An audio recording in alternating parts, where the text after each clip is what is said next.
Hi hello అందరికీ నమస్తే అండి. ఇప్పుడు మనం ఎర్రనొక ఉప్మా రెసిపీ ప్రిపేర్ చేసుకుందామండి. గోధుమ నొక్క కూడా అంటారు దీన్ని.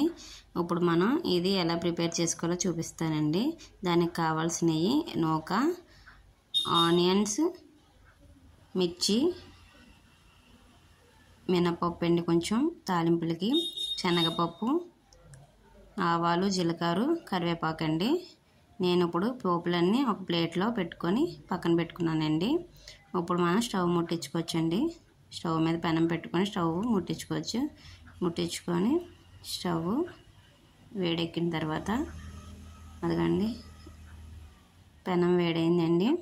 పెనం వేడైన తర్వాత కొంచెం నెయ్యి వేసుకోవడం వల్ల ఉప్మా అన్న ఫ్లేవర్ చాలా టేస్టీగా ఉంటుందండి. చాలా హెల్తీ కూడా కదా పిల్లలకి. మనం ఇప్పుడు ఇందులో ఆయిల్ కూడా యాడ్ చేసుకుందామండి. రెండు యాడ్ చేసుకోవడం వల్ల చాలా బాగుంటుందండి. నేనైతే ఏ రెసిపీ చేసినా ఉప్మా టైప్లో నేను రెండు యాడ్ చేసుకుంటానండి. ఇప్పుడు ఈ పోపులన్నీ అందులోకి యాడ్ చేసుకొని బాగా స్లో మీడియంలో పెట్టుకొని బాగా ఫ్రై అయ్యేటట్టు ఏగేటట్టు వేపుకోవాలండి. వేపుకుంటే కొంచెం రెడ్డిష్గా వచ్చేదాకా బాగా ఫ్రై చేసుకోవాలండి. అదిగోండి గోల్డిష్ లాగా వస్తుంది నెమ్మదిగా. ఇప్పుడు కొంచెం సాల్ట్ కూడా యాడ్ చేసుకుందామండి. అవి యాడ్ చేసుకోవడం వల్ల త్వరగా ఫ్రై అయ్యి ఆనియన్స్ కూడా బాగా తొందరగా ఉడుకుతాయండి.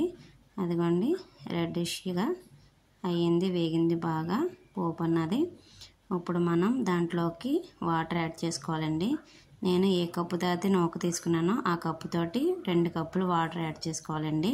2 కప్పులు సరిపోతుంది. 2 కప్పులు యాడ్ చేసుకోవడం వల్ల మనకి స్మూత్గా బాగా పొడి పొడిగా వస్తుందండి ఉప్మా అన్నది. నేను 2 బాక్సులతోటి వేసుకున్నానండి.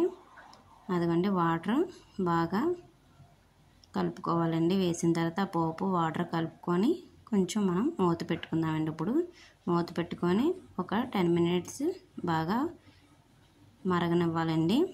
ఎంత బాగా మరిగితే అంత టేస్ట్ బాగుంటుందండి.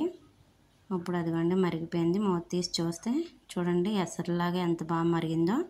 ఇప్పుడు మరిగిన దాన్ని ఒకసారి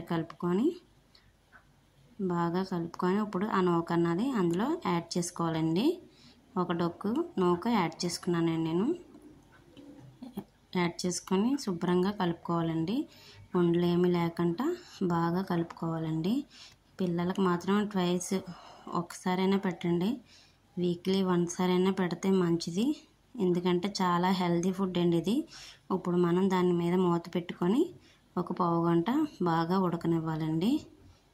చాలామంది పిల్లలు ఈ ఉప్మా ఏంటి తినడం అనుకుంటారు, కానీ చాలా మంచి హెల్తీ ఫుడ్ అండి. ఒకసారి పెడితేనే వాళ్ళకి తెలుస్తుంది. చూడండి ఎంత పర్ఫెక్ట్గా వచ్చిందో ఉప్మా అన్నది. చాలా బాగుంది కదండి.